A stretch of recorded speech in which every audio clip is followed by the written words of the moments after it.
안녕하세요. 정보회계 강의를 맡고 있는 김상로입니다. 한글날 공휴일로 인해 10월 9일 강의를 2부강으로 대체하게 되었는데요. 지난 시간과 같이 보다 정확한 정보 전달 및 지루함을 줄여보기 위해 제 목소리가 아닌 프로그램의 목소리로 녹화를 해보았습니다. 좀 더 유익한 강의가 되었으면 하는 바람입니다. 오늘은 재정운영표에 대해 설명드리도록 하겠습니다. 재정운영표는 아시다시피 재무제표 구성 요소 5가지 중 수익과 비용으로 구성된 재무제표입니다.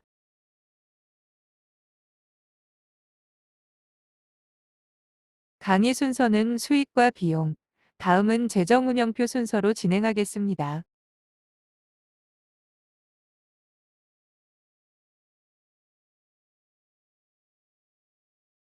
먼저 수익입니다. 수익은 국가의 재정활동과 관련하여 재화 또는 용역을 제공한 대가로 발생하거나 직접적인 반대급부 없이 법령에 따라 납부 의무가 발생한 금품의 수납 또는 자발적인 기부금 수령 등에 따라 발생하는 순자산의 증가를 말합니다. 수익은 그 원천에 따라 교환 수익과 비교환 수익으로 구분합니다. 교환 수익은 재화나 용역을 제공한 대가로 발생하는 수익입니다. 즉, 대가 관계가 성립하는 수익입니다. 통상 기업에서 발생하는 매출액과 유사하다고 보시면 되겠습니다. 비교환 수익은 직접적인 반대급부 없이 법령에 따라 발생하는 국세, 부담금, 기부금, 무상이전 및 제재금 등의 수익을 말합니다. 한편, 교환 수익은 프로그램 수익과 비배분 수익으로 구분됩니다. 프로그램 수익은 프로그램의 운영에 따라 재화나 용역을 제공한 대가로 발생하는 수익으로서 특정 프로그램으로의 직접 추적이 가능하여 프로그램 총원가에서 차감하는 수익입니다. 프로그램은 예산 시간에서 설명드렸듯이 국가가 수행하는 사업을 말하는 것으로 동일한 정책을 수행하는 단위 사업의 묶음입니다. 예산 구조에서 분야, 부문, 다음에 오는 계층 구조입니다. 따라서 분야, 부문, 프로그램, 단위 사업의 계층 구조입니다. 즉, 프로그램 수익이라는 것은 국가의 정책 사업에서 발생하는 교환 수익으로 이해하시면 되겠습니다. 교환 수익의 다른 한 종류는 비배분 수익으로 프로그램이 제공하는 재화나 서비스와 관계없이 발생하는 수익으로서 특정 프로그램으로 추적하는 것이 불가능한 수익을 말합니다. 비배분 수익은 특정 프로그램으로 추적이 불가능하기 때문에 비배분 수익으로 분류되지만 반대급부를 제공한 대가로 발생하는 수익이라는 점에서 교환 수익입니다.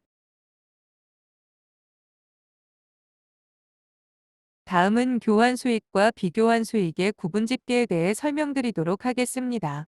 교환 수익은 재화나 용역을 제공한 대가로 발생하는 수익으로 프로그램 대응 여부에 따라 프로그램 수익과 비배분 수익으로 구분합니다. 재화 판매 수익은 판매를 위하여 취득한 상품과 판매 목적으로 생산한 제품 등을 비롯한 재고 자산의 판매에 대한 대가로 국가 회계 실체의 주된 사업과 관련하여 발생하는 수익입니다. 용역 제공 수익은 일반적인 계약에 의하여 합의된 과업을 수행함에 따른 대가로 국가가 수행하는 주된 사업과 관련하여 발생하는 수익입니다. 이는 반대급부를 제공한 대가로 발생하는 대표적인 교환 수익으로 프로그램별로 집계되어 프로그램 총원가에서 차감됩니다. 교환 수익은 재화 및 용역 제공 수익 이외에도 이자 수익, 평가이익, 자산처분이익, 기타 수익 등이 있으며 이 또한 반대급부를 제공한 대가로 발생하는 수익이라는 공통점이 있습니다. 예를 들어 자산처분이익은 자산을 제공한 대가로 받은 자산과의 차이가 이익인 부분을 계산하는 계정이므로 교환 수익 정의에 부합하는 것입니다. 교환 수익의 다만 이후를 읽어보도록 하겠습니다. 다만 기획재정부 장관이 정하는 연도 이전까지 일반 회계는 수입대체 경비 수입에 해당하는 수익만을 프로그램 수익으로 구분한다. 현재 일반 회계에서 발생하는 수익 중 수입대체 경비 수입을 제외한 대부분의 항목은 프로그램별로 대응이 어려우므로 프로그램 수익에 별도 표시를 유의하고 있습니다. 수입대체 경비는 예산편에서 설명했듯이 예산 총계주의의 예외인데 예산이 편성된 기관장은 수입을 국고에 귀속시키지 않고 수입에 직접 관련되는 경비 및 이에 수반되는 경비에 지출할 수 있는 경비입니다. 이와 같이 수입 대체 경비 수입은 반대급부에 대한 대가로 받는 수입으로 프로그램 수익이 명확하고 예산상 명확히 편성되어 있기 때문에 일반 회계라 하더라도 프로그램 수익으로 프로그램 총원가에서 차감하도록 하였습니다. 하지만 다른 교환 수익은 아직 공무원분들이 교환 수익인지 비교환 수익인지 여부를 정확히 분류해내기 어렵다고 판단하여 유예하고 있는 것입니다. 다음은 비교환 수익입니다. 비교환 수익은 직접적인 반대급부 없이 발생하는 수익을 말하며 행정형 회계의 비교환 수익은 순자산 변동표에 재원의조 달미치전으로 표시하고 사업형 회계의 비교환 수익은 재정운영표에 비교환 수익 등으로 표시합니다. 제가 계속 강조하였던 회계 실체의 구분에 따라 표시 방법이 다른 상황이 나오고 있습니다. 행정형 회계의 비교환 수익은 순자산 변동표에 재원의 조달 및 치전으로 표시하고 사업형 회계의 비교환 수익은 재정운영표에 비교환 수익 등으로 표시한다는 점은 반드시 기억하셔야 합니다. 행정형 회계의 비교환 수익은 수익이기는 하지만 재정운영표가 아닌 순자산 변동표에 표시된다는 점이 국가회계의 특징입니다. 여기서 행정형 회계는 일반 회계와 기타 특별회계를 말합니다. 사업형 회계는 기업 특별회계와 기금입니다. 예산에서도 설명드렸지만 정부는 돈을 쓰는 조직이고 대표적인 것이 일반 회계와 기타 특별회계입니다. 하지만 기업 특별회계와 기금은 기업과 같이 수익 창출 활동을 한다는 점이 특징이고 따라서 이익을 측정하는 기업의 재무제표 작성 방식을 그대로 따른다는 것입니다. 즉, 사업형 회계의 경우는 기업과 마찬가지로 비교한 수익이라고 하더라도 수익으로 표시한다는 것입니다. 여기서 비교한 수익 등으로 표시하는 것은 비교한 수익 등에는 비교한 수익만 있는 것이 아니고 재원의 이전과 같이 순자산 감소 금액이 있기 때문에 비교한 수익 등으로 계정과 목명을 정하였습니다.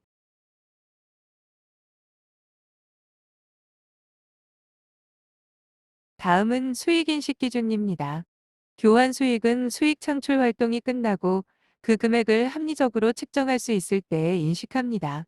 반면 비교환 수익은 해당 수익에 대한 청구권이 발생하고 그 금액을 합리적으로 측정할 수 있을 때에 인식합니다.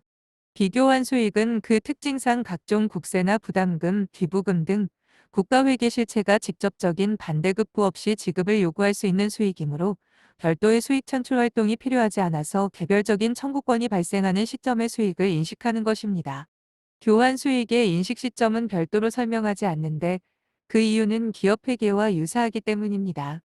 예를 들어 재화 판매 수익은 판매를 위하여 취득한 상품과 판매 목적으로 생산한 제품 등을 비롯한 재고 자산의 판매에 대한 대가로 국가회계 실체의 주된 사업과 관련하여 발생하는 수익으로 재화의 인도 시점의 수익을 인식합니다. 다음은 비교환 수익의 인식 시점입니다. 비교환 수익은 국세 수익, 부담금 수익, 제재금 수익, 사회보험 수익, 채무면제이익, 기타 재원조 달미치전 등으로 구분합니다. 여기서는 주요 비교환 수익에 대한 수익인식 기준을 설명드립니다. 먼저 국세 수익입니다. 국세 수익, 이란 국가의 재정 수입을 위하여 국가가 징수하는 내국세와 관세를 말하는데요.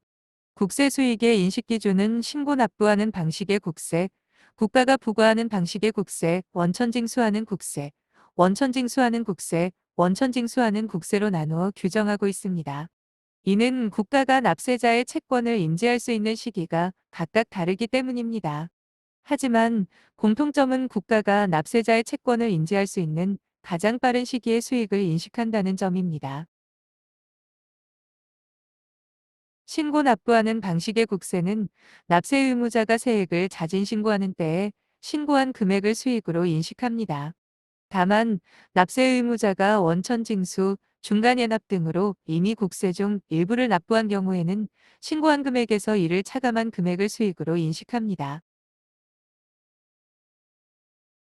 국가가 부과하는 방식의 국세는 국가가 고지하는 때에 고지한 금액을 수익으로 인식합니다. 만일 국가가 고지하기 전에 납세 의무자가 국세를 납부하는 경우에는 기타 일선 수수익로 인식합니다. 원천 징수하는 국세는 원천 징수 의무자가 신고 납부하는 때에 원천 징수한 금액을 수익으로 인식합니다. 연부연납 또는 분납이 가능한 국세는 징수할 세금이 확정된 때에 그 납부할 세액 전체, 이때에는 현재까지 평가를 하지 않은 명목가액을 수익으로 인식합니다. 다음은 부담금 수익 등에 대한 수익 인식 기준입니다. 부담금 수익. 이란 부담금관리기본법 등 법률에 따라 금전적 부담의 부과 권한이 부여된 국가회계실체가 분담금, 부과금, 기여금 그 밖의 명칭에 불구하고 재화 또는 용역의 제공과 관계없이 특정 공익사업과 관련하여 법률에서 정하는 바에 따라 부과하는 조세 외의 금전 지급 의무에 따라 발생하는 수익을 말합니다. 예를 들어 농지관리기금의 재원의 하나로 농지법 제38조에 따른 농지보전부담금이 있는데요. 농지 전용 허가를 받은 자, 농지 전용 협의를 거친 지역 또는 시설 예정지에 있는 농지를 전용하려는 자 등이 농지를 보전하고 관리 및 조성하는 데 부담하는 금전을 농지보전부담금이라 합니다. 간략히 설명하면 농지를 다른 용도로 전용하는 사업자에게 부과하는 경제적 부담입니다. 예를 들어 제가 농지를 구입하여 건물을 짓기 위한 대지로 용도를 변경할 때에는 국가가 농지 이외의 용도로 전용하려는 저에게 경제적 부담을 지우게 되는데 그것이 바로 농지보전부담금입니다. 이런 농지보전부담금을 재원으로 하여 농지관리기금은 농지를 비축하고 간척사업을 통해 농지를 보전하게 되는 것입니다. 부담금 수익은 고지할 때에 그 확정된 금액을 수익으로 인식합니다. 즉, 국가가 부과하는 방식의 국세와 동일합니다. 무상이전 수입, 이란 일반회계, 특별회계와 기금으로부터 무상으로 받는 자금, 정보내자 산수증, 정보외자 산수증, 정보외기부금, 농특세 이전 수입 및 주세 이전 수입 등을 통한 순자산의 증가를 말합니다. 이는 일반회계 전입금, 특별회계 전입금, 기금 전입금과 같이 정보내 부거래로 인한 전입금과 정보내 자산 수증이 대표적인 무상 이전 수입입니다. 그 외에 국가회계 실체 외의 자로부터 자산을 무상으로 수증받는 수익 등이 무상 이전 수입에 포함됩니다. 일반회계 전입금, 특별회계 전입금과 기금 전입금은 고지한 때에 그 확정된 금액을 수익으로 인식합니다. 정보내자 산수증 정부 외자산 수증 및 기부금 수익은 청구권이 확정되는 자산의 수취 시점에 그 확정된 금액을 수익으로 인식합니다. 전입금은 전입을 고지하는 때에 청구권이 확정되기 때문에 고지 시점에 수증이익은 수취해야 청구권이 확정되기 때문에 수취 시점의 수익을 인식합니다. 제재금 수익, 이란 법이나 규정 등을 위반한 자에게 부담시켜 지급 의무를 발생시키는 수익으로 변상금 수익, 의약금 수익, 가산금 수익, 벌금 수익, 몰수금 수익으로 분류됩니다. 모두 계약 및 법규 위반에 따른 징수액이라는 특징이 있습니다. 따라서 일반적으로 제재금 수익은 고지하는 때 수익을 인식하게 되는데 제재금 수익 중 벌금, 과료, 범칙금은 노역을 통해 부과된 금액을 변제 가능하므로 납부한 때에 인식합니다. 몰수품의 경우 몰수품을 몰수한 때에 그 금액을 확정하기 어려운 경우에는 몰수품이 처분된 때에 수익으로 인식할 수 있습니다.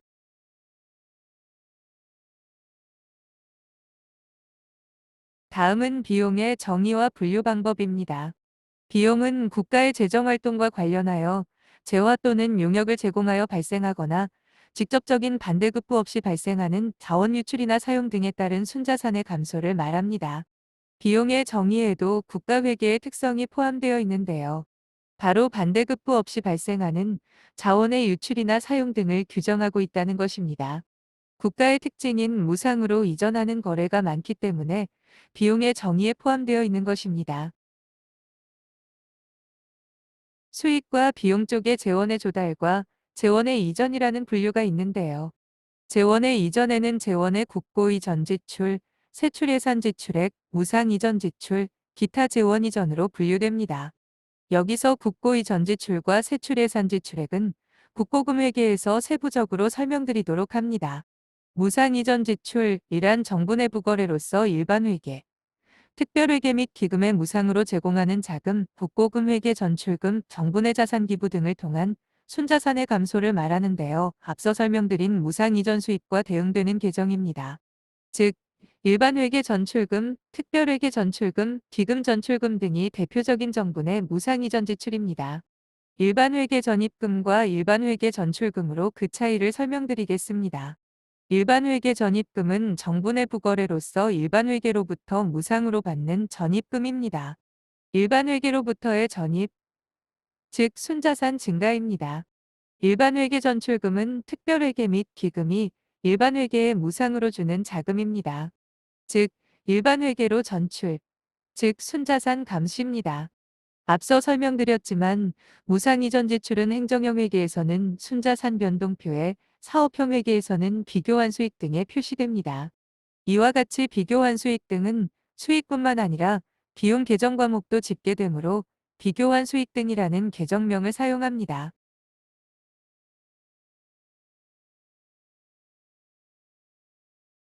원가의 구분에 대해서 다시 정리해 보겠습니다. 원가는 프로그램 총원과 관리 운영비, 비배분 비용으로 구분된다고 말씀드렸습니다. 각각을 다시 살펴보겠습니다. 관리 운영비는 프로그램의 운영에 직접적으로 소요되지는 않으나 기관의 기본적인 기능 수행 및 특정 사업의 행정 운영과 관련한 인건비와 경비를 말합니다. 인건비와 경비의 세부 계정 과목을 잠깐 살펴보시기 바랍니다.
비배분 비용은 국가회계 실체가 투입한 비용 중 프로그램이 제공하는 재화나 용역과 직접적인 관련이 없거나 프로그램에 배부하는 것이 적정하지 않은 비용입니다.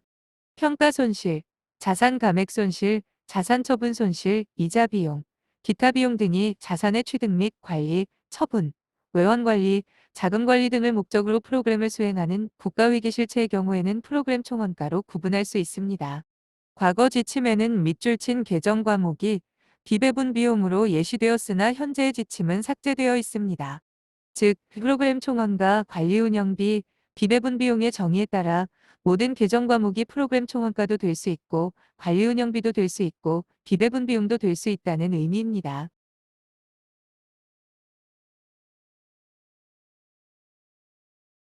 다음은 비용의 인식 기준입니다. 비용은 재화나 용역의 제공 등 국가재정 활동 수행을 위하여 자산이 감소하고 그 금액을 합리적으로 측정할 수 있을 때 또는 법령 등에 따라 지출에 대한 의무가 존재하고 그 금액을 합리적으로 측정할 수 있을 때 비용으로 인식합니다. 또한 과거에 인식한 자산의 미래 경제적 효익이 감소 또는 소멸하거나 자원의 지출 없이 부채가 발생 또는 증가한 것이 명백한 때에 인식합니다.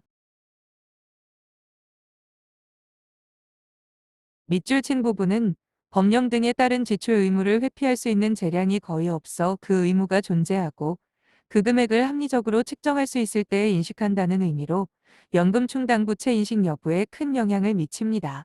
즉, 국민연금과 사학연금은 국가회계 실체 입장에서는 법령 등에 따른 지출 의무를 회피할 수 있는 재량이 거의 없어야 한다는 비용 기준을 충족하지 않는다는 것입니다.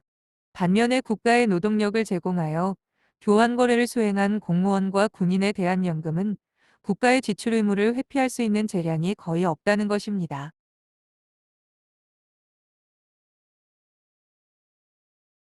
두 번째 비용 인식 기준은 이는 비용의 인식이 자산의 감소나 부채의 증가와 동시에 이루어짐을 의미합니다. 즉, 발생주의에 의한 비용은 1. 경제적 효익이 사용 또는 유출됨으로써 자산이 감소하거나 부채가 증가하고 2. 금액을 신뢰성 있게 측정할 수 있을 때 인식된다는 의미입니다. 먼저 수익과 직접 관련하여 발생한 비용은 동일한 거래나 사건에서 발생하는 수익을 인식할 때 대응하여 인식합니다.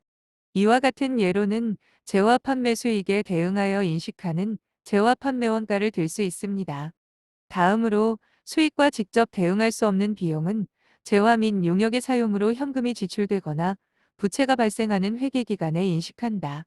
이와 같은 예로는 인건비 등을 들 수 있습니다. 세 번째로 자산으로부터의 효익이 여러 회계기간에 걸쳐 기대되는 경우 이와 관련하여 발생한 특정 성격의 비용은 체계적이고 합리적인 배분 절차에 따라 각 회계기간에 배분하는 과정을 거쳐 인식합니다. 이와 같은 예로는 일반 유형자산 감가상각비와 무형자산 상각비를 들 수 있습니다.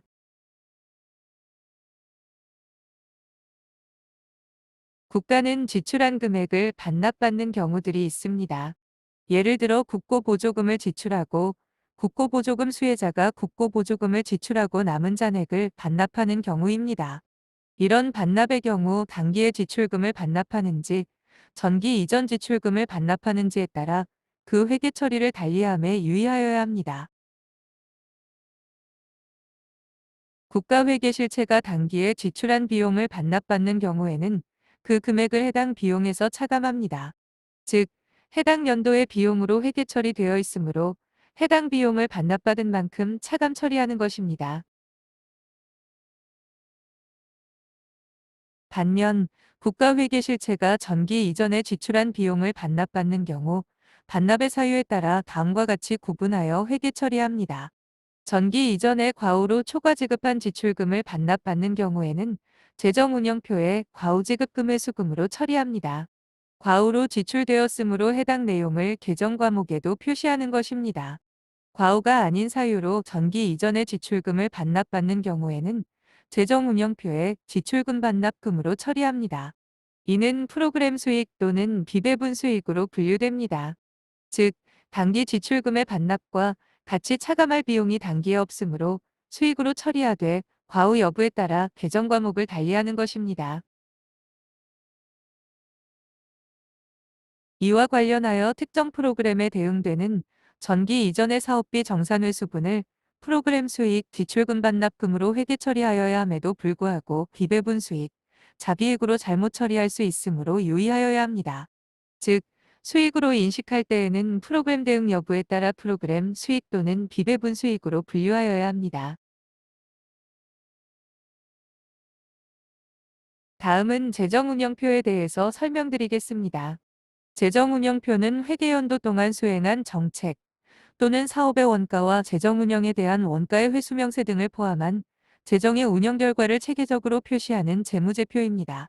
재정운영표의 산출구조는 특정 프로그램, 사업이나 활동의 원가 정보를 제공하여 사업계획 수립, 예산 편성 및 사업관리 등 자원의 효율적 사용을 위한 의사결정 정보를 제공하는 데 초점을 맞추고 있습니다. 다음은 국가의 재정운영표와 기업의 손익계산서의 비교입니다. 작성 목적은 재정운영표는 국민에 대한 삶의 질 향상을 위한 공공서비스 제공한 원가 정보를 제공하는 것인 반면 손익계산서는 기업의 영리 추구 결과에 대한 정보를 제공하는 것입니다.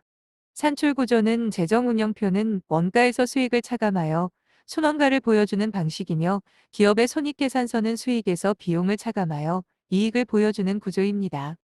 국가는 돈을 쓰는 조직이므로 어디에 어떻게 썼는지가 중요하며 이를 위해 원가를 집계하여 정보를 제공하는 것이 중요합니다. 재정운영표에 대한 정보 이용자의 관심은 사업에 대한 원가 정보 제공, 사용자가 부담하는 공공서비스에 대한 원가의 회수 정도와 사업 운영에 관한 회계 정보, 사업의 효율적 수행의 평가의 활용입니다. 손익계산서에 대한 정보 이용자의 관심은 기업 경영활동의 성과 평가, 주주나 채권자에게 지급할 미래현금 흐름 창출 능력, 기업 내부의 경영계획 또는 배당 정책입니다. 재정운영표는 계속 말씀드렸던 것처럼 어디에 어떻게 썼는지에 대해 정보 이용자의 관심이 많으며 이것은 사업이라는 키워드로 설명됩니다.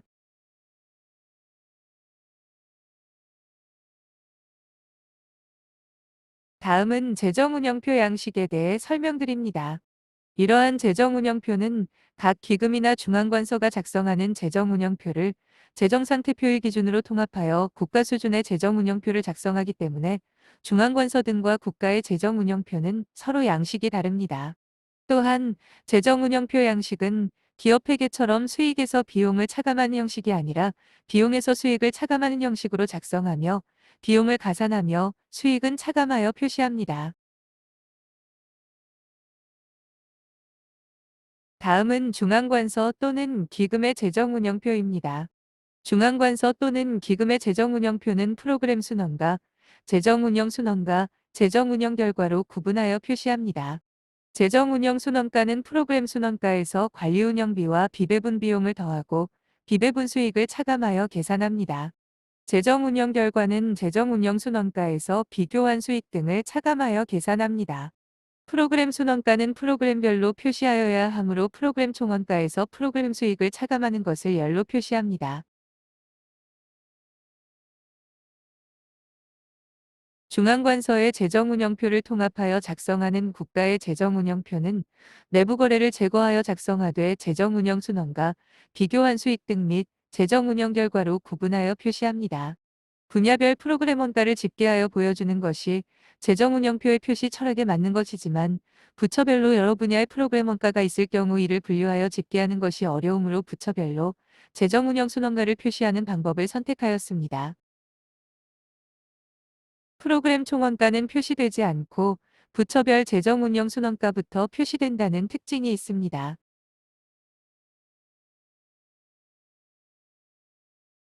부처 재정운영표 및 중앙관서의 장이 관리하지 아니하는 기금의 재정운영표 양식과 국가 재정운영표 양식의 차이를 살펴보겠습니다. 앞서 설명드린 바와 같이 중앙관서 또는 기금의 재정운영표는 프로그램 순원과 재정운영 순원과 재정운영 결과로 구분하여 표시합니다. 반면 국가의 재정운영표는 재정운영 순원과 비교한 수익 등 및 재정운영 결과로 구분하여 표시합니다. 여기서 유의할 점은 부처 및 기금의 재정운영표에는 국세수익 정보는 표시되지 않는다는 것입니다. 해당 국세수익은 국세를 징수하는 기획재정부 또는 관세청의 재정운영표에 표시되는 것이 아니라 국세징수활동표에 표시됩니다. 이는 국세이기 때문에 특정 부처의 수익으로 처리하는 것이 타당하지 않다는 판단에 따른 것입니다. 국세징수활동표는 기획재정부와 관세청에는 필수 보충 정보이지만 국가재무제표에서는 나타나지 않습니다. 왜냐하면 국세징수활동표는 국세청, 관세청 및 기획재정부 등 국세징수활동을 직접 수행하는 주체만 작성하는 것으로 국가통합결산보고서 작성 시 국세징수활동표상 국세수익은 국가재정운영표의 국세수익으로 대체되기 때문입니다.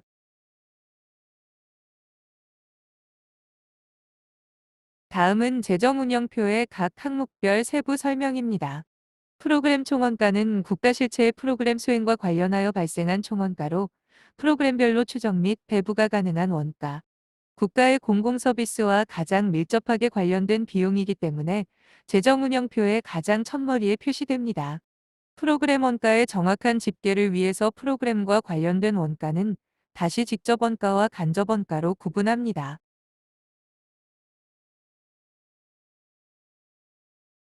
다음은 직접 원가와 간접 원가에 대한 설명입니다. 직접 원가는 특정 사업에 직접 소요된 원가를 말하며 세출예산 집행, 세출외 거래, 발생주의에 따라 인식한 비용들을 모두 포함하며 원가 집계 대상에 직접 부과합니다. 세출외 거래란 세출예산으로 설정된 바 없이 이루어지는 현금 등의 수수거래로 국가재정법, 정부기업예산법 등 각종 법령에서 규정된 경우에 하나입니다. 간접원가는 사업의 수행과 관련하여 소요되었으나 특정 사업에 직접 부과하는 것이 불가능한 인건비, 지급임차료, 수선유지비 등의 원가를 말합니다. 이러한 간접원가는 동일 회계실체 내에서 발생한 간접원가와 회계실체 간에 발생한 간접원가로 구분됩니다. 회계실체 내 간접원가를 부서 내 간접원가로 부르고 회계실체 간 간접원가를 부서 간 간접원가로 부릅니다. 회계실체 내 간접원가는 동일 회계실체 내의 다른 프로그램에서 발생한 간접원가로 특정 프로그램에서 예산이 집행되어 원가가 발생하였으나 그 경제적 효익은 동일한 회계 실체 내의 다른 프로그램이 가지는 간접 원가를 말합니다. 예를 들어 조달 특별회계 내에서 조달 사업 운영 프로그램의 수행을 위하여 건물을 임차하고 임차 비용은 행정지원 프로그램에서 집행한 경우 회계 실체 내 간접 원가로 배분합니다. 즉, 프로그램별로 원가를 집계함에 있어서 다른 프로그램의 수행을 위하여 발생한 원가는 해당 프로그램의 원가로 배부해 준다는 것입니다. 예시에서 행정지원 프로그램 예산에 포함된 임차 비용은 조달사업 운영 프로그램의 원가라고 하면 행정지원 프로그램에서 조달사업 운영 프로그램으로 배부해 주어야 한다는 것입니다. 이는 동일한 회계실체 내에서 간접원가 배부임으로 회계실체 내 간접원가로 분류합니다. 회계실체 내 간접원가는 동일 회계실체 내의 다른 프로그램에서 발생한 간접원가로 특정 프로그램에서 예산이 집행되어 원가가 발생하였으나 그 경제적 효익은 동일한 회계실체 내의 다른 프로그램이 가지는 간접원가를 말합니다. 예를 들어 조달특별회계 내에서 조달사업 운영 프로그램의 수행을 위하여 건물을 임차하고 임차 비용은 행정지원 프로그램에서 집행한 경우 회계실체 내 간접원가로 배분합니다. 즉, 프로그램별로 원가를 집계함에 있어서 다른 프로그램의 수행을 위하여 발생한 원가는 해당 프로그램의 원가로 배부해 준다는 것입니다. 예시에서 행정지원 프로그램 예산에 포함된 임차 비용은 조달사업 운영 프로그램의 원가라고 하면 행정지원 프로그램에서 조달사업 운영 프로그램으로 배부해 주어야 한다는 것입니다. 이는 동일한 회계실체 내에서 간접원가 배부임으로 회계실체 내 간접원가로 분류합니다.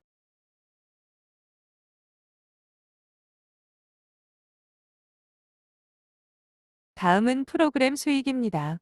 프로그램 수익은 특정 프로그램을 운영하면서 재화나 용역을 제공한 대가로 발생하는 수익으로 프로그램 총원가에서 차감하는 수익을 말합니다. 다음은 프로그램 수익에 포함되는 항목들에 대한 설명입니다. 재화 판매 수익은 양곡 관리 특별회계의 미곡, 잡곡, 기타 부산물 판매 수입, 조달 특별회계의 비축물자 사업 수입, 복권기금의 복권 사업 수입 등 단행물, 영상물 판매 수입 및 행정용품 판매 수입이 있습니다. 용역 제공 수익은 우편사업 특별회계의 우편사업 수익, 우편사업 특별회계의 우정사업 부문의 수탁 영업 수익 등 기타 수입, 조달 특별회계의 내자, 외자, 구매 사업 관련 수입, 병원 교도소 운영에 따른 용역 제공 수입, 국립학교 입학금 및 수업료가 있습니다. 연금 수익은 군인 공무원, 국민연금의 피고용자 기여금, 고용주 부담금이 프로그램 수익에 해당하며 사학연금의 피고용자 기여금, 고용주 부담금, 국가기여금이 프로그램 수익에 해당합니다. 여기서 고용주 부담금은 사립학교 교직원연금법 또는 국민연금법에 따라 학교 경영기관 또는 사용자가 연금기금에 납부하여야 할 금액을 말합니다. 국가기여금은 사립학교 교직원연금법에 따라 국가회계실체가 연금기금에 납부하여야 할 금액을 말합니다. 피고용자기여금은 사립학교 교직원연금법 또는 국민연금법에 따라 연금가입자가 연금기금에 납부하여야 할 금액을 말합니다. 이러한 연금기금에 납부하는 금액을 모두 프로그램 수익으로 처리하고 있습니다. 연금 충당 부채의 인식 시 교환 거래와 비교환 거래로 나누어 국민연금과 사학연금기금은 연금 충당 부채를 인식하지 않는 것과는 상충되는 부분입니다. 보전금은 연금기금이 재원 부족 등으로 인해 다른 국가회계실체로부터 보조받는 금액을 말하며 순자산 변동표 또는 재정운영표의 비교환 수익 등으로 인식합니다. 보전금은 반대급부 없이 지원을 받는 금액이므로 비교환 거래로 본 것입니다. 보험 및 보증 수익은 프로그램 수익으로 분류합니다.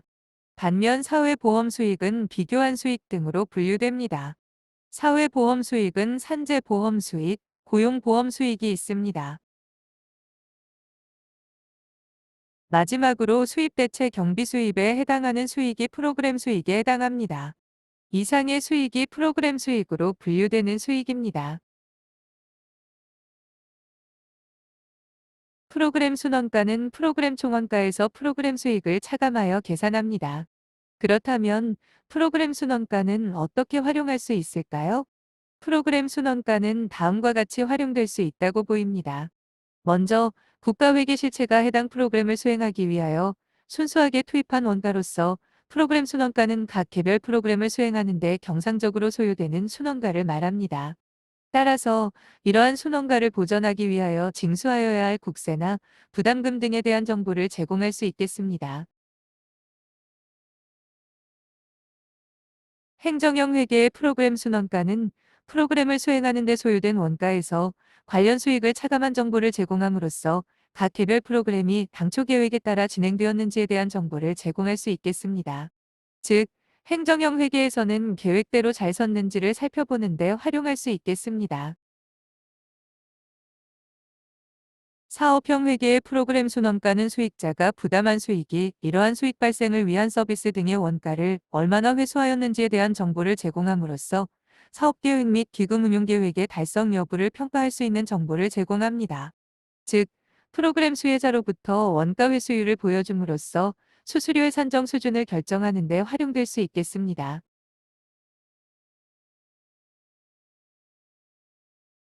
다음은 관리 운영비에 대해 설명드리겠습니다.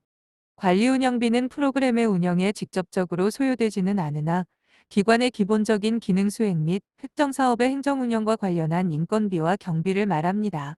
주로 인사, 총무, 전산 등 기관의 운영에 필요한 조직에서 발생한 비용으로 구성됩니다.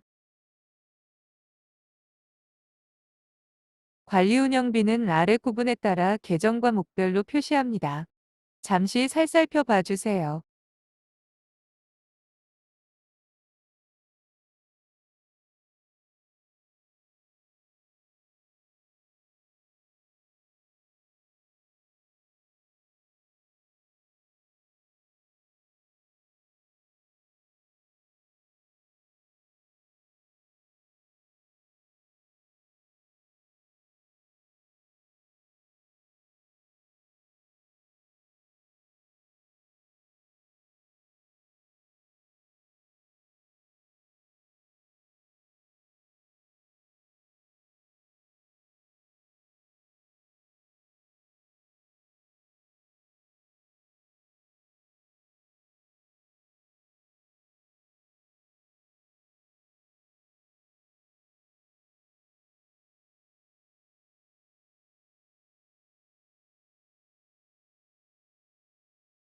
관리 운영비의 범위는 국가회계 실체별로 다음과 같이 구분됩니다.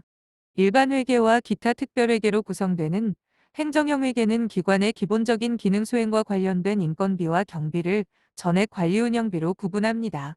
이는 회계 실체의 성격이 돈을 쓰는 행정형 회계이므로 명확한 원가 관계를 파악하는 것을 생략한 것입니다.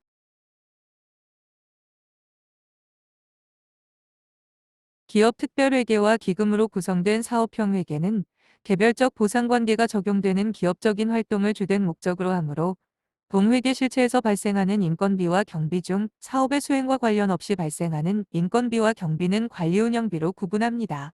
즉, 사업 수행의 수익과 원가를 명확히 비교해 보려는 기업적 성격이 강하기 때문에 프로그램 원가와 관리운영비를 보다 명확하게 구분해 주는 것입니다.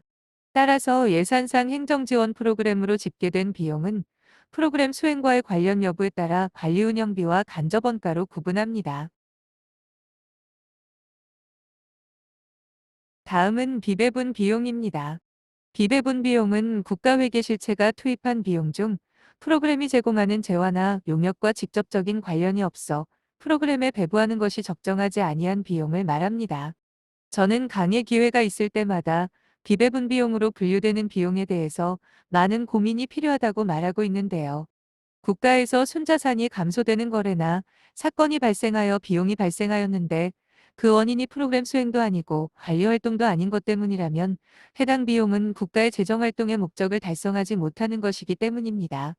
따라서 비배분 비용이 크다고 하면 해당 비용은 재정 활동 목적상 검토될 필요가 있습니다. 과거 지침에서는 비배분 비용의 예로 평가손실, 자산감액, 자산처분 손실 등이 제시되어 있었는데요. 비목으로 비배분 비용이 결정되는 것은 맞지 않아서 현재는 지침에서 삭제되어 비배분 비용의 예시는 없습니다. 따라서 평가손실, 자산감액, 자산처분 손실 등도 특정 프로그램과 대응하거나 자산의 취득 및 관리, 처분, 외환관리, 자금 관리 등을 목적으로 하는 프로그램을 수행하는 국가회계 실체의 경우에는 프로그램 총원가로 분류할 수 있습니다. 다음은 비배분 수익입니다. 비배분 수익은 국가회계 실체에서 발생한 수익 중 프로그램 운영과 관련이 없거나 특정 프로그램으로 추적하는 것이 불가능한 수익을 말합니다. 비배분 비용에서 설명드린 것처럼 과거 지침에는 비배분 수익의 예가 제시되어 있었는데요. 비목으로 비배분 수익이 결정되는 것은 맞지 않아서 현재는 지침에서 삭제되어 비배분 수익의 예시는 없습니다. 따라서 일반 유형 자산 처분이 이자 수익 등도 특정 프로그램과 대응하거나 자산의 취득 및 관리, 처분, 외환 관리, 자금 관리 등을 목적으로 하는 프로그램을 수행하는 국가회계 실체의 경우에는 프로그램 수익으로 분류할 수 있습니다.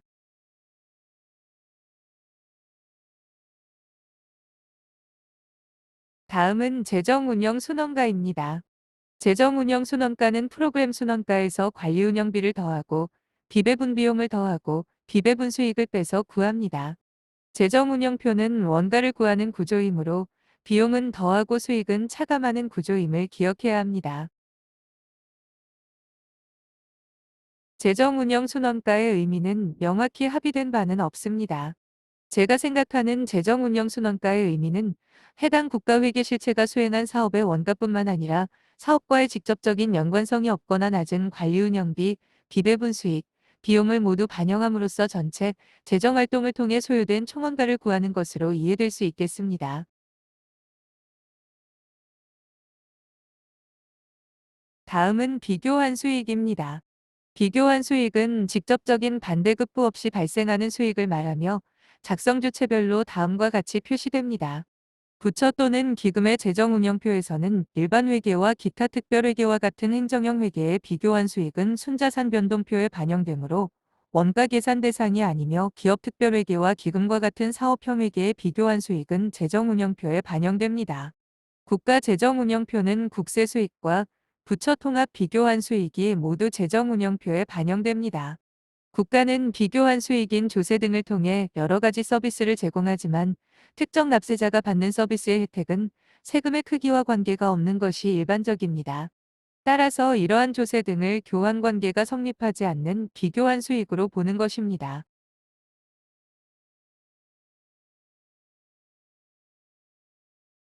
다음은 비교한 수익의 재무제표 표시 방법입니다. 앞선 슬라이드에서도 동일한 주제로 설명드렸지만 국세 수익은 표시 방법이 다르기 때문에 추가로 설명드립니다. 비교한 수익 중 국세 수익은 국가회계 실체 및 중앙관서의 재무제표 작성 시에는 국세 수익을 필수 보충 정보 중 국세 징수활동표에 표시하고 국가의 재무제표 작성 시에는 국세 수익을 재정운영표에 표시합니다. 즉, 국가의 재무제표 작성 시에는 필수 보충 정보의 국세 수익을 재정운영표에 비교한 수익 등의 국세 수익에 표시하게 됩니다. 국세 수익 이외의 비교한 수익은 일반 회계나 기타 특별회계의 경우에는 순자산 변동표에 재원의 조달 및 이전에 표시하며 기업 특별회계, 책임운영기관의 설치, 운영에 관한 법률 제27조에 따른 책임운영기관 특별회계 및 기금의 경우에는 재정운영표에 비교한 수익 등에 표시합니다. 중앙관서의 비교한 수익은 소관회계 실체의 비교한 수익을 통합하여 순자산 변동표에 재원의 조달비 이전, 재정운영표에 비교한 수익 등에 각각 표시합니다. 즉, 중앙관서 소관의 일반 회계와 기타 특별회계의 비교한 수익은 중앙관서, 순자산 변동표의 재원의 조달 및 이전에 표시하고 기금과 기업 특별회계의 비교한 수익은 재정운영표의 비교한 수익 등에 각각 표시한다. 국가의 재무제표 작성 시에는 중앙관서의 비교한 수익을 모두 재정운영표에 표시하게 됩니다.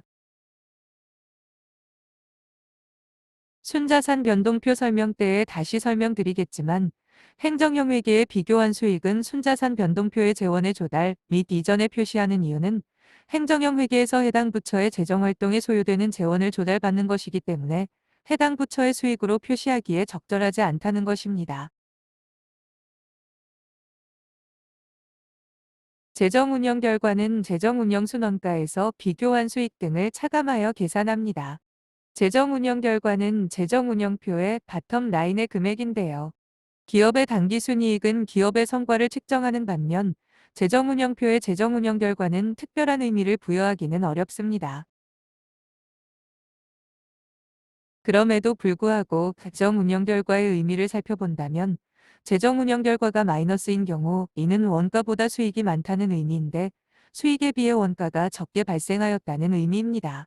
말씀드렸지만 국가는 공공서비스를 제공하는 것이 존립의 의미이기 때문에 수익이 원가보다 많아 잉여가 발생한 것이 선은 아닙니다. 재정운영 결과가 플러스인 경우는 수익보다 원가가 많다는 의미인데 수익에 비해 원가가 많이 발생하였다는 의미입니다. 이는 미래 세대에게 부담을 지우기 때문입니다.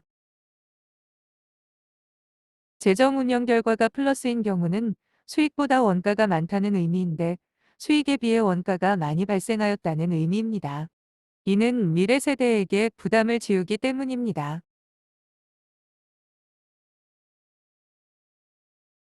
재정운영표의 표시 방식에 대해 정리해 보도록 하겠습니다. 반복해서 말씀드린 바와 같이 국가는 돈을 쓰는 조직이므로 어디에 어떻게 썼는지에 대해 이해관계자에게 정보를 제공해야 할 책임이 있습니다. 따라서 사업별, 즉 프로그램별 원가를 측정하는 것이 주 목적입니다. 이외에도 원가를 측정하는데 기관의 기본 운영을 위한 원가인 관리비용을 집계하는 관리운영비를 집계합니다. 이는 프로그램 수원을 지원하는 원가입니다. 다음은 프로그램과 관리운영비로 배부되기 어려운 비용과 프로그램 수익에 대응하기 어려운 수익은 비배분 수익으로 표시합니다. 여기서 비배분 수익은 교환 수익이기 때문에 비교환 수익 등에 표시되지 않습니다. 수익 중에는 프로그램 수익과 비배분 수익과 같은 교환 수익과 비교환 수익이 있는데 교환 수익 중 프로그램 수익은 프로그램 총원가에서 차감하고 비배분 수익은 비배분 비용 다음으로 차감시켜줍니다. 이상과 같이 원가는 더해주고 수익은 차감해줍니다. 프로그램 순원가에서 관리운영비를 더하고 비배분 비용을 더하고 비배분 수익을 차감하면 재정운영 순원가가 산출됩니다. 다음으로 비교환 수익 등을 차감하면 바텀 라인인 재정운영 결과가 산출됩니다. 비교환 수익 등이라고 표시하는 것은 기타 재원 조달 및 이전의 무상 이전 수입뿐만 아니라 무상 이전 지출이 표시될 수 있기 때문입니다. 여기에 표시되는 무상 이전 지출은 사업형 회계의 무상 이전 지출입니다. 이상과 같이 원가는 더해주고 수익은 차감해줍니다. 프로그램 순원가에서 관리운영비를 더하고 비배분 비용을 더하고 비배분 수익을 차감하면 재정운영 순원가가 산출됩니다. 다음으로 비교환 수익 등을 차감하면 바텀 라인인 재정운영 결과가 산출됩니다. 비교환 수익 등이라고 표시하는 것은 기타 재원 조달 및 이전의 무상 이전 수입뿐만 아니라 무상 이전 지출이 표시될 수 있기 때문입니다. 여기에 표시되는 무상 이전 지출은 사업형 회계의 무상 이전 지출입니다. 기업의 손익계산서와 국가의 재정운영표 표시 방식을 비교합니다. 손익계산서는 수익에서 비용을 차감하여 이익을 구하는 재무제표 표시 방식인 반면 국가의 재정운영표는 원가에서 수익을 차감하여 순원가를 표시하는 방식입니다.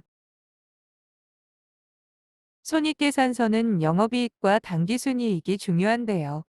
영업이익은 기업의 가치를 반영하는 중요한 이익이며 당기순이익은 이익잉여금을 구성하는 이익이기 때문에 중요합니다.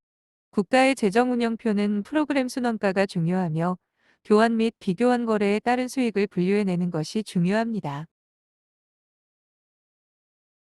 기업의 손익계산서는 원가 회수 여부, 미래 현금 및 수익 창출 능력을 평가합니다. 이익이 발생하면 원가가 회수되는 것이고 그 이익의 크기가 크면 미래의 현금 및 수익 창출 능력이 크다는 의미입니다. 반면 국가의 재정운영표는 프로그램 원가 정보를 제공하는 것이 중요한 목적입니다. 다음은 재정운영표의 작성 효과에 대한 설명입니다. 발생주의 복식부기 도입 이유이기도 한데요.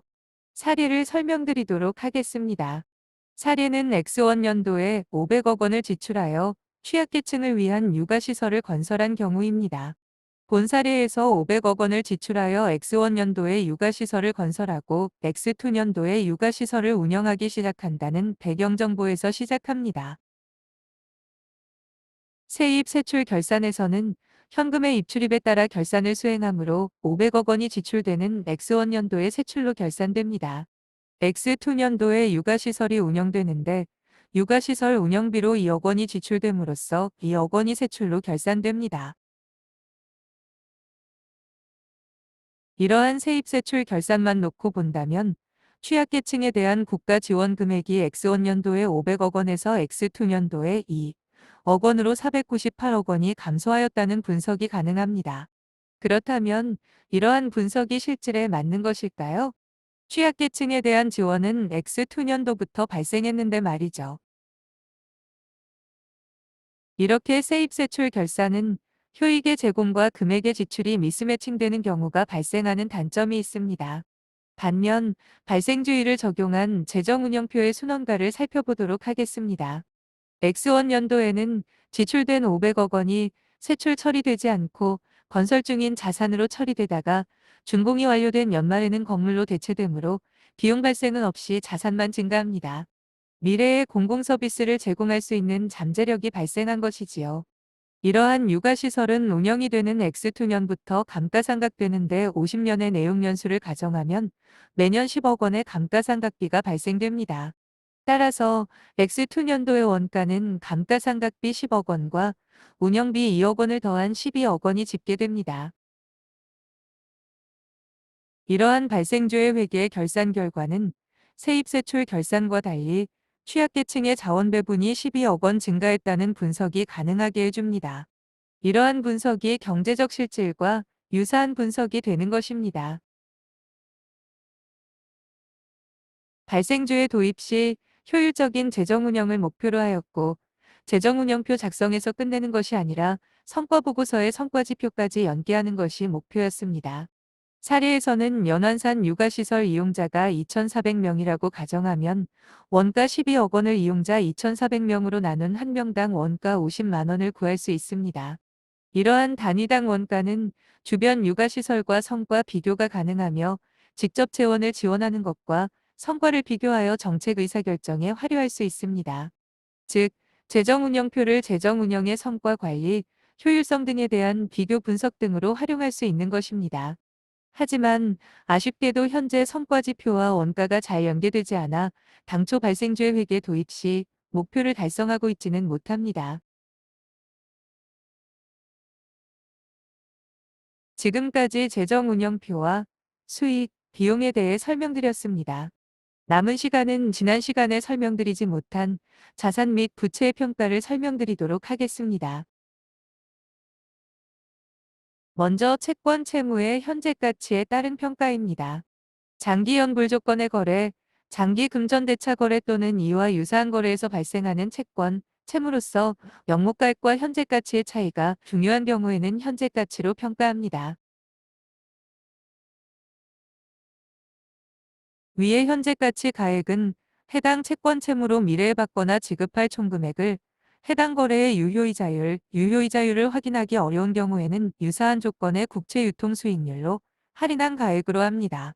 현재 가치를 평가함에 따라 발생하는 채권 채무의 명목가액과 현재 가치 가액의 차익인 현재 가치 할인 차금은 유효이자율로 매 회계연도에 환입하거나 상각하여 이자 비용으로 인식하므로 재정운영표의 재정운영 순원가에 반영합니다. 다음은 금융자산과 금융부채 회계 처리 지침 적용 사례구를 통하여 현재 가치 평가에 대한 회계 처리를 살펴보도록 하겠습니다. 먼저 배경정보입니다. 문화체육관광부는 2009년 초에 XX에게 현금 1972억 5,486만 9,730을 3년간 장기 대여하였다. 동대여금은 2011년 말에 일시 회수할 예정이며 약정이자율은 0%이다. 2009년 초에 유효이자율은 연 15%이다. 유동성 대체 회계 처리는 생략하며 융자 사업에 해당하지 않는다고 가정한다. 여기서 유의할 점은 본 사례는 융자 사업에 따른 융자보조원가 충당금 설정 대상 융자 사업으로 분류되지 않는다는 점입니다. 따라서 이 사례는 장기금전대차거래 회계 처리에서 현재 할인 차금을 설명하기 위한 사례임을 유의하셔야 합니다. 한편 융자보조원가 충당금과 어떻게 차이가 나는지도 비교해서 살펴보시면 좋을 것 같습니다. 대여 조건과 원금의 현가를 구하는 식 별표 2를 살펴보시기 바랍니다. 원금의 현재 가치를 구하는 것은 3년 후에 현금 유입액 3억 원을 유효이자율 15%로 할인한 것입니다. 명목가액 3억 원과 원금의 현재 가치 1972억 5,486만 9,730원과의 차이 1,027억 4,513만 270원은 명목가액과 현재 가치의 차이가 중요하다고 판단할 수 있습니다. 현재 국가회계에서 명확하게 중요성 기준은 없지만 본 적용 사례에서는 차이 금액이 중요하다고 가정하고 살펴보시겠습니다. 다음은 삼각표입니다. 삼각표는 현재 가치로 평가한 금액 1972억 5,486만 9,730원이 명목가액 3억 원으로 매 회계연도 환입해주는 표입니다. 이때 환입해주는 금액을 계산하는 이자율이 유효이자율이며 매년 전년도 장부가액의 유효이자율을 구하여 환입액을 산출합니다.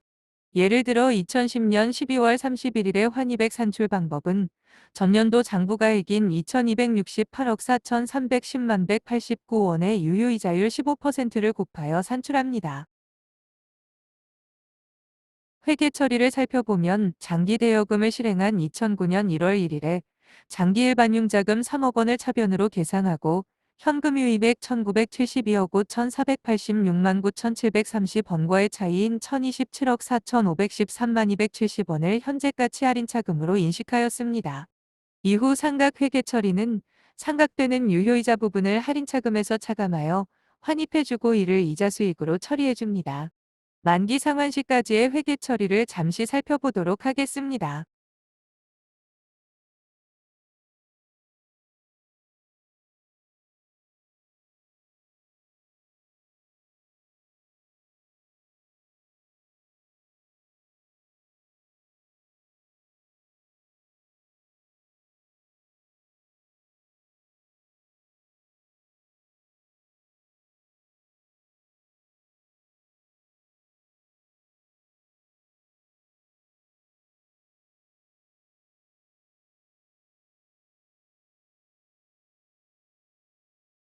앞서 본 사례는 융자사업에 따른 융자보조원가 충당금 설정 대상 융자사업으로 분류되지 않는다는 점을 말씀드렸고, 융자보조원가 충당금과 어떻게 차이가 나는지도 비교해서 살펴보시면 좋을 것 같다고 말씀드렸는데요. 차이를 파악하셨는지 모르겠습니다. 지난 시간에 융자사업이란 국가회계 실체가 유효이자율보다 낮은 이자율로 융자를 제공하는 사업 일체를 말하며, 이러한 융자금의 회계 처리에 대하여는 국가회계 기준에서는 별도의 융자회계 처리 지침을 적용하도록 하고 있다고 말씀드렸습니다. 본 사례는 유효이자율 15%를 적용하여 융자금이 실행된 사업입니다. 즉, 현금 유입액은 명목가액의 유효이자율 15%를 적용하여 1972억 5,486만 9,730원이 유입된 것으로 융자금이 유효이자율을 반영하여 실행된 것입니다. 만약 해당 대여금이 명목가액 3억 원이 그대로 실행되어 현금 유출액이 3억 원이 되었고 만기에 3억 원이 회수된다고 가정하면 3억 원과 융자금 추정 회수 가능액의 현재가치 1972억 5,486만 9,730 차이 1,027억 4,513만 270원은 각각 융자보조원가 충당금과 융자보조 비용으로 회계 처리하고 대여기간 동안 융자보조원가 충당금을 상각하여 융자금 이자 수익으로 인식하게 될 것입니다. 화폐성 외화자산과 화폐성 외화부채는 화폐 가치의 변동과 상관없이 자산과 부채의 금액이 계약 등에 의하여 일정 화폐액으로 확정되었거나 결정 가능한 경우에 자산과 부채를 말합니다. 이러한 화폐성 외화자산과 화폐성 외화부채는 기말 현재 재정상태표의 현재의 적절한 환율로 평가하며 이때 발생하는 환율 변동 효과는 외화 평가 손실 또는 외화 평가 이익의 과목으로 하여 재정 운영 순원가에 반영합니다.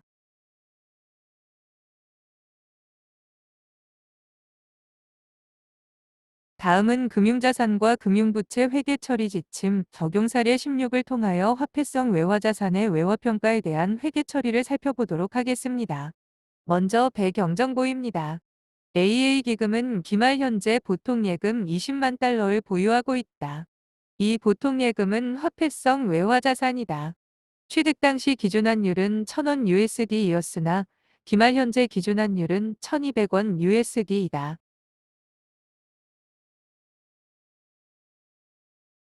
이러한 화폐성 자산의 예는 현금 및 현금성 자산, 매출 채권, 매입 채무, 대여금, 차입금 등과 같은 것이다. 즉, 최종적인 종착지가 현금인 계정 과목들인 것입니다. 매출 채권의 경우에 20만 달러의 일정액의 화폐액으로 고정되었다면 환율의 변동에 상관없이 20만 달러만 받을 수 있다는 것입니다. 환율이 1,200원에서 1,000원으로 변경되었다고 하여서 해당 환율에 따른 원화 변동분을 반영하여 외화 매출 채권액을 변동시킬 수 없는 것입니다. 따라서 화폐성 외화자산, 외화부채는 최종적으로 현금이 유입, 유출되면서 최초 인식할 때 원화 환산 금액과의 차이를 이익과 손실로 계산하게 됩니다. 사례에서는 환율이 1,000원에서 1,200원으로 오른 사례이고 외화예금 평가액이 취득 시 2억 원이었던 것이 2억 4천만 원으로 4천만 원 상승하여 외화평가이익으로 반영되게 되고 이는 재정운영순원가에 반영되는 것입니다.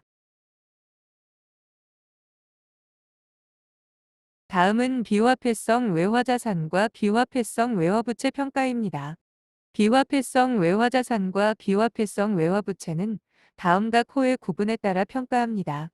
먼저 역사적 원가로 측정하는 경우 해당 자산을 취득하거나 해당 부채를 부담한 당시에 적절한 환율로 평가합니다. 두 번째로 공정가액으로 측정하는 경우 공정가액이 측정된 날의 적절한 환율로 평가합니다. 즉, 역사적 원가로 측정하는 경우에는 환율 변동 효과가 발생하지 않고 공정가액으로 측정하는 경우에만 환율 변동 효과가 발생합니다. 이때 비화폐성 외화자산과 비화폐성 외화부채에서 발생한 환율 변동, 손익을 순자산 변동표의 조정 항목에 반영하는 경우에는 그 손익에 포함된 환율 변동 효과도 해당 순자산 변동표의 조정 항목에 반영하고 재정운영순원가에 반영하는 경우에는 그 손익에 포함된 환율 변동 효과도 해당 재정운영순원가에 반영합니다. 다만 화폐성과 비화폐성의 성질을 모두 가지고 있는 외화자산과 외화부채는 해당 자산과 부채의 보유 목적이나 성질에 따라 구분하며 중요한 외화자산과 외화부채의 내용, 평가 기준 및 평가 손익의 내용은 주석으로 표시합니다. 다음은 금융자산과 금융부채 회계 처리 지침 적용 사례 17을 통하여 비화폐성 외화자산의 외화평가에 대한 회계 처리를 살펴보도록 하겠습니다. 먼저 배경정보입니다. AA 기금은 20 곱하기 1년 중 10만 달러인 토지를 취득하였다. 이 10 곱하기 1년 말 재평가를 통해 측정한 토지의 공정가액은 15만 달러이다. 취득 당시 기준환율은 1,000원 USD이었으나 기말 현재 기준환율은 1,200원 USD이다. 기말 자산 재평가 시 토지의 공정가액이 50만 달러 상승하였고 이를 원화로 표시하여야 하므로 원화로 환산하여야 하는 경우가 발생한 것입니다. 즉, 비화폐성 자산임에도 환율 변동에 따른 자산 평가가 필요한 상황이 되었습니다. 이때에는 환율 변동 효과를 포함하여 재평가 이익, 조정 항목으로 반영합니다. 즉, 외화 평가 이익 부분을 계산해 내어서 외화 평가 이익을 구하지 않는 것이 특징입니다.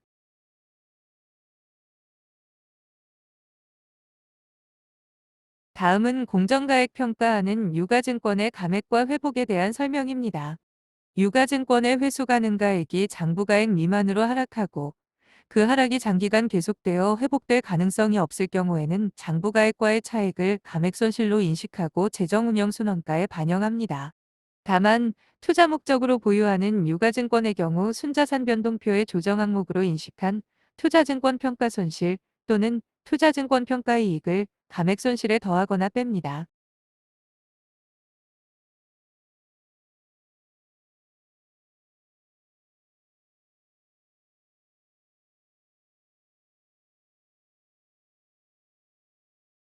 다음은 금융자산과 금융부채 회계 처리 지침 적용 사례 20을 통하여 공정가액으로 평가하는 지분증권의 감액손실 회계 처리에 대한 회계 처리를 살펴보도록 하겠습니다.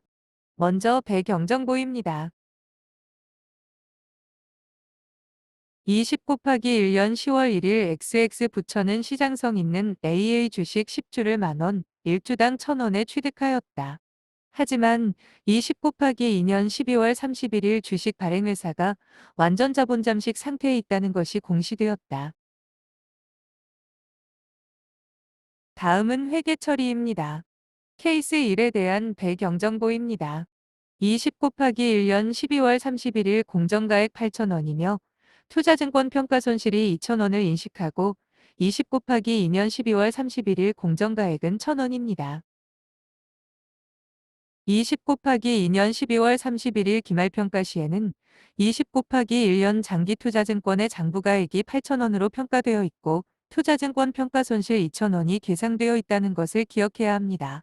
즉, 20 곱하기 1년에는 차변 투자증권 평가손실 2,000원, 장기투자증권 2,000원으로 회계 처리된 것입니다. 한편 20 곱하기 2년 12월 31일 주식 발행회사가 완전 자본 잠식 상태에 있다는 것이 공시되었으므로 유가증권의 회수 가능가액이 장부가액 미만으로 하락하고 그 하락이 장기간 계속되어 회복될 가능성이 없는 경우에 해당하므로 감액손실을 인식합니다. 따라서 20 곱하기 2년 12월 31일 공정가액 1,000원으로 투자증권을 감액해야 하며 이때 장부가액으로 계상되어 있는 금액이 8,000원이므로 장부가액 7,000원을 제거하여야 장부가액 1,000원이 됩니다. 이때 순자산의 조정으로 투자증권 평가손실 2,000원도 제거하여야 하므로 총 투자증권 감액손실 9,000원이 인식됩니다. 잠시 살펴보겠습니다.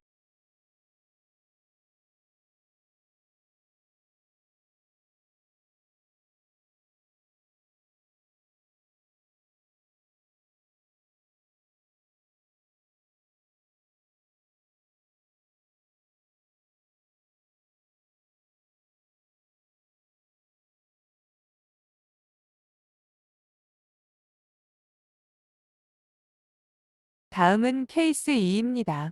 20 곱하기 1년 12월 31일 공정가액 15,000원이며 투자증권 평가이익이 5,000원을 인식하였을 경우입니다. 이때는 차변 장기투자증권 5,000원, 대변 투자증권 평가이익 5,000원을 인식하였을 것입니다. 20 곱하기 2년 12월 31일 주식 발행회사가 완전 자본 잠식 상태에 있다는 것이 공시되어 감액 사유가 발생한 것은 동일합니다. 이때 공정가액 1,000원으로 감액하여야 하기 때문에 이때 장부가액으로 계상되어 있는 금액이 15,000원이므로 장부가액 14,000원을 제거하여야 장부가액 1,000원이 됩니다. 이때 순자산의 조정으로 투자증권 평가이익 5,000원도 제거하여야 하므로 투자증권 감액손실 9,000원이 인식됩니다. 잠시 살펴보겠습니다.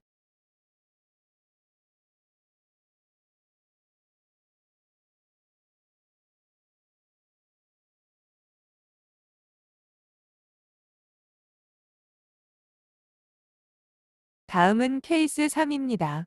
이 케이스는 케이스 2에서 1년이 경과한 것이며 20 곱하기 3년 12월 31일 주식 발행사는 완전 자본 잠식에서 벗어났으며 신용등급이 상향 조정되어 공정가액이 2만 원으로 평가되어 감액손실 환입 사유가 발생한 경우입니다. 20 곱하기 3년 12월 31일 기말평가 시 장기투자증권의 장부가액을 2만 원으로 만들어 주어야 하므로 20 곱하기 2년 12월 31일 기말 평가 결과 인식된 장기투자증권의 장부가액 1,000원에서 19,000원을 추가해 주어야 합니다. 따라서 차변에 장기투자증권 19,000원을 기록합니다. 이때 자산 증가에 따른 이익이 19,000원이 되는데 종전 인식한 투자증권 감액손실 9,000원을 한도로 환입 처리를 먼저 하여야 하므로 투자증권 감액손실 환입 9,000원을 인식하고 나머지 10,000원을 투자증권 평가이익으로 하여 순자산의 조정 항목에 표시하게 됩니다. 잠시 살펴보겠습니다. 다음은 케이스 4입니다. 이 케이스는 케이스 2에서 1년이 경과한 것이며 20 곱하기 3년 12월 31일 공정가액이 5,000원으로 평가되었으나 이러한 공정가액의 증가는 감액 손실의 회복에 해당하지 않는 것으로 판단되는 경우입니다. 이때 장기투자증권은 20 곱하기 2년 12월 31일 장부가액 1,000원에서 4,000원 증가시켜 5,000원으로 증액되지만 해당 순자산 증가액에 따른 이익은 공정가액이 상승하더라도 위와 같은 감액 손실의 회복에 해당되지 아니하는 경우이므로 당해 공정가액 상승 금액을 순자산 변동표의 조정 항목으로 처리합니다. 잠시 살펴보겠습니다.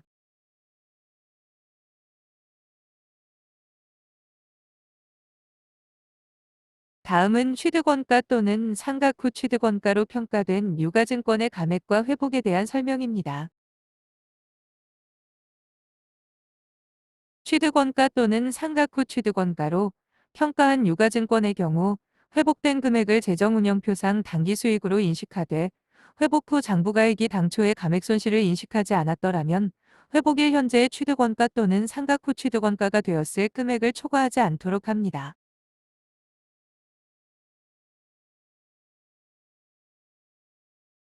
다음은 금융자산과 금융부채 회계 처리 지침 적용 사례 19를 통하여 취득원가로 평가하는 지분증권의 감액손실 회계 처리를 살펴보도록 하겠습니다. 먼저 배경정보입니다. 20 곱하기 1년 10월 1일 XX 부처는 시장성 없는 AA 주식 10주를 만원, 1주당 1,000원에 취득하였다.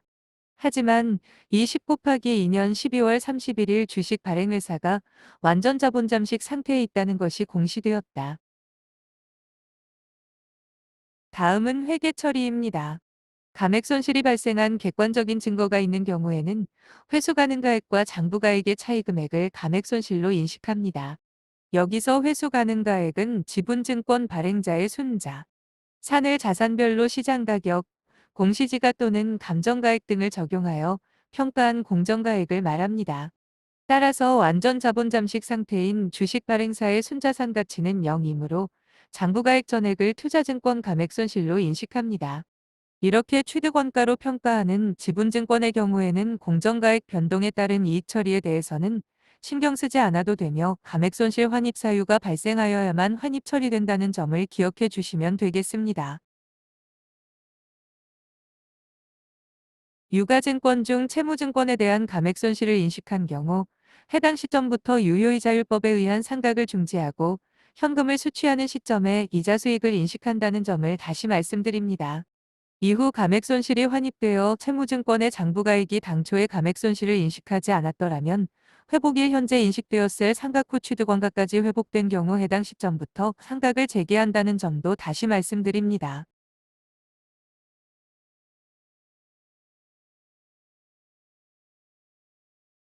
다음은 리스에 따른 자산과 부채의 평가입니다. 리스는 일정 기간 설비 등 특정 자산의 사용권을 리스회사로부터 이전받고 그 대가로 사용료를 지급하는 계약을 말하며 다음과 코와 같이 구분합니다. 금융리스는 리스 자산의 소유에 따른 위험과 효익이 실질적으로 리스 이용자에게 이전되는 리스이며 운용리스는 금융리스 이외의 리스를 말합니다. 금융리스는 리스료를 내재이자율로 할인한 가액과 리스 자산의 공정가액 중 낮은 금액을 리스 자산과 리스 부채로 각각 계상하여 감가상각하고 운용리스는 리스료를 해당 회계연도의 비용으로 회계 처리합니다. 즉, 금융리스는 리스 자산의 소유에 따른 위험과 효익이 실질적으로 리스 이용자에게 이전되는 리스이므로 리스 이용자가 리스 자산과 리스 부채를 인식하도록 하는 것입니다. 따라서 리스 자산을 감가상각하게 되고 리스료를 납부하는 시점에 리스 부채를 제거하는 것입니다. 리스 자산 내용 연수는 리스 기간에 한정되지 않고 리스기 관계 시일부터 자산에 내재된 경제적 효익을 리스 이용자가 소비할 것으로 예상되는 잔여 기간을 말합니다.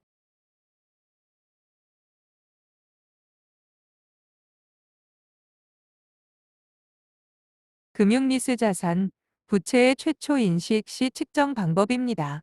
기업 회계와 유사하다는 점을 말씀드리기 위해서 참고 목적으로 보여드리는 부분이며 시험에는 출제하지 않도록 하겠습니다. 다음은 파생상품의 평가입니다. 파생상품에서 발생한 평가손익은 발생한 시점에 재정운영표의 재정운영순원가에 반영합니다. 다만 미래 예상거래의 현금흐름 변동 위험을 피하는 계약에서 발생하는 평가손익은 순자산 변동표의 조정 항목 중 파생상품 평가손익으로 표시합니다. 파생상품 거래는 그 거래 목적 및 거래 명세 등을 주석으로 표시합니다. 이 경우 위험회피 목적의 파생상품 거래인 경우에는 위험회피 대상 항목, 위험회피 대상 범위, 위험회피 활동을 반영하기 위한 회계 처리 방법, 이연된 손익 금액 등을 표시합니다.